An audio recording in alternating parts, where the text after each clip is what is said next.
Hey, what's up guys? Welcome back to AutoCAD, and today we're gonna answer some of the most commonly asked questions we get.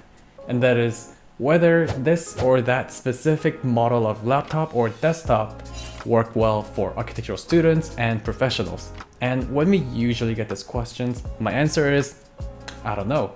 Mostly because I just don't know what each of those models are capable of. And there's so many models out there, and so there's no way we can possibly know all of them.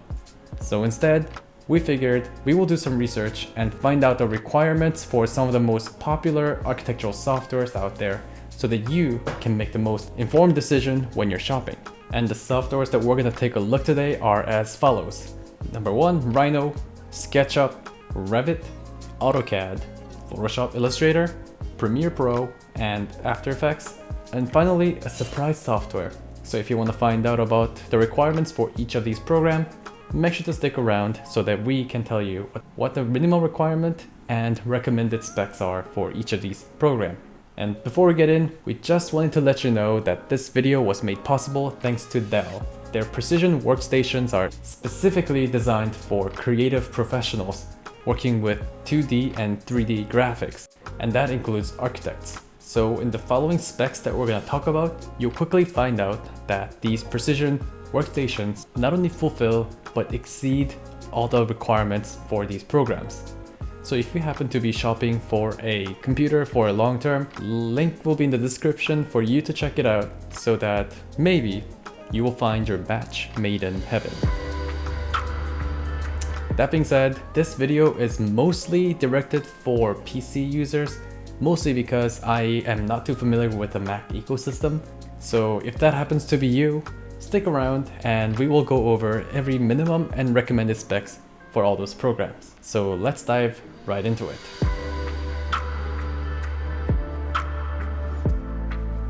So number 1 up on our list is Rhino, which is also my favorite software if you have been following our channel. They do require at least 64-bit capable Windows 10 or 11. There has been issues with the Windows 11 when they first came out, but with the subsequent updates, it seems like most of those issues have been resolved. As for the CPU, either AMD or Intel softwares with decent amount of computation will work. And as for the RAM, McNeil website says you need at least 8GB of RAM, but we do recommend having a lot more than that. If you do have to settle for 8GB for the time being, we strongly recommend you look into expandable slots so that when you can actually afford it, you can slot in another 8GB so that adds up to 16. Now as for the disk space, they also mentioned that you only require 600MB, but that likely only includes the installation of the software and bare minimum to get things rolling. Once you start having multiple projects and multiple files within that project, you will likely require a lot more storage than that. We recommend having at least 256GB, and that will be the bare minimum, and it will be even more ideal if you can make that a SSD storage. And that being said, McNeil also recommends having at least 4GB of video RAM. So this RAM is provided by the graphics card. GPU can take over some of the more computationally or visually heavy tasks from the CPU. So those are some of the most important metrics that you have to keep in mind when you're choosing a computer for Rhino. But chances are a lot of our viewers might also be using SketchUp. So why don't we also take a look at what SketchUp requires?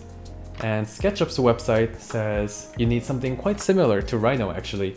You need a 64-bit capable Windows 10 system, and Windows 11 is also compatible. You require a minimum of 1GHz processor, but let's be honest, unless you're working with a really small model, you will need a lot more processing power.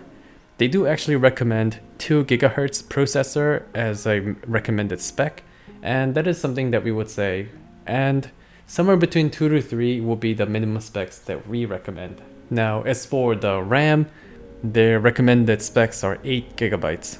So that seems to be pretty consistent between Rhino and SketchUp so far. And as for the storage, minimum requirement for SketchUp is 500MB, but recommended storage is 700MB. And of course again, we recommend a lot more than that. The minimum 3D class video card requirement is only 500MB, and the recommended specs is at least 1GB of video RAM.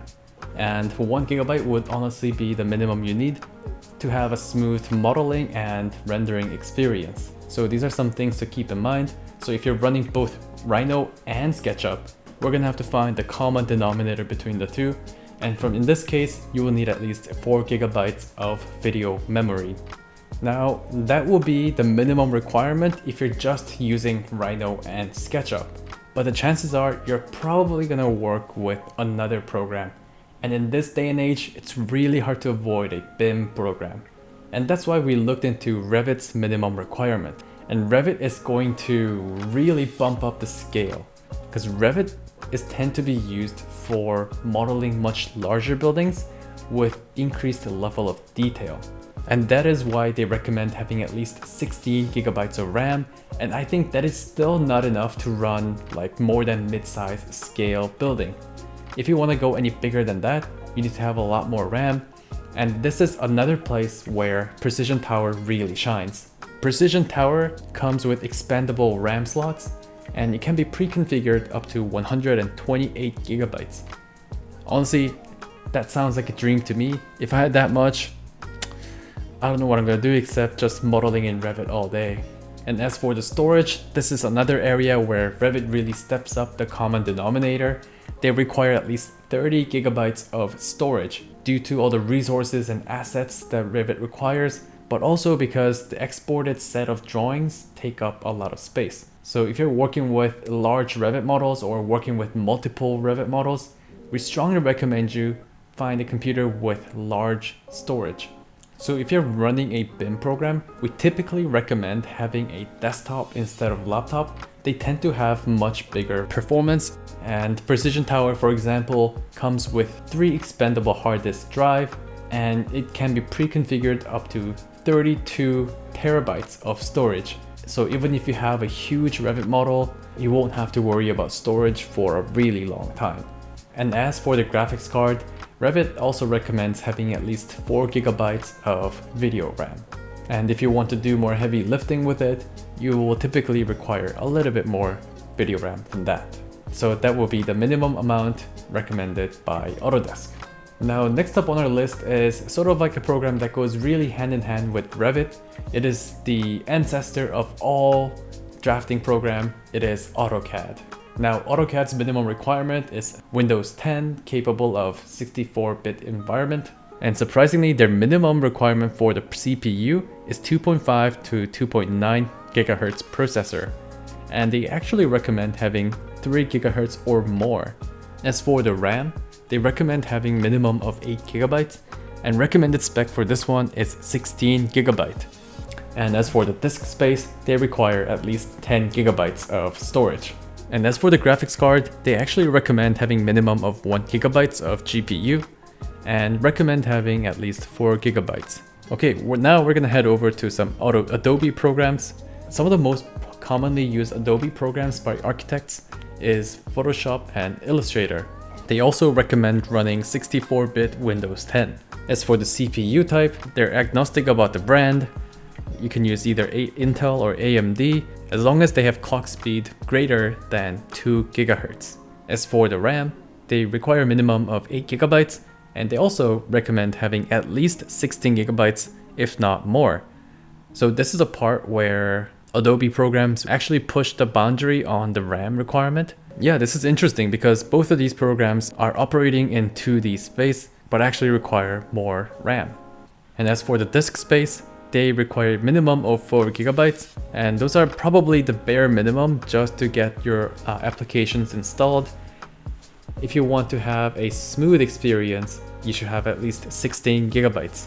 And according to Adobe, as for the GPU, they strongly recommend 4 gigabytes of GPU memory, especially if you are gonna end up working with 4K displays or greater. So that was for Photoshop and Illustrator. If you're only interested in doing visualization in a static manner, then that is probably all you need to know.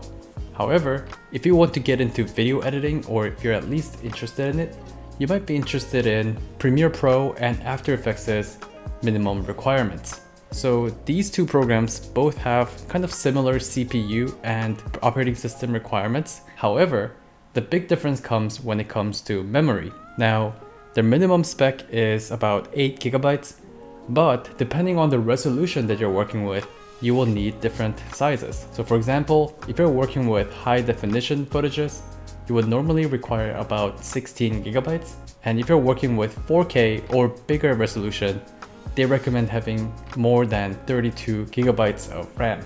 As for the storage, they recommend having at least 8 gigabytes just for the installation. But of course, video footages and rendered items take up a lot of space, so having bigger space will always be better. Okay, and the last but not least, our surprise software of the day. It is Unreal Engine. Now, the reason why I included this on the list is because the Metaverse is really starting to come up. So we will never know when exactly that will become mainstream, but if you're at least interested in it, or if you want to future-proof your setup, some of these requirements may be interesting to you. Now, according to the Unreal Engine's website, the minimum requirement for running Unreal Engine is having Windows 10 with 64-bit. And for the processor, they recommend having quad-core Intel or AMD processor with 2.5 GHz of clock speed. As for the memory, they recommend having at least 8 gigabytes. However, at the very bottom, if you scroll down, they show you the average specs for game developers who work with Unreal Engine 4. You may not have to hit all these targets. This kind of gives you a brief overview of what it takes to run a virtual reality at a real time at a reasonable resolution. Now, this is how it goes. Having 64 gigabytes of RAM, 256 gigabytes of SSD just for the operating system and installing the program, and having 2 terabyte SSD for the actual storage. And as for the graphics card, NVIDIA GeForce GTX 970, which contains about 4 gigabytes of video RAM. And for the CPU, they have 6-core CPU with capability up to 3.4 gigahertz. Now, these specs sound quite daunting, but you'll be surprised how affordable this will be with Precision Tower. Honestly, Precision offers a great balance between performance and affordability. The expandable tower design is also perfect for working with 3D and complex 2D applications. And as mentioned time to time throughout the video, Precision Tower can be configured with up to 32 terabytes of disk drive and 128 gigabytes of RAM.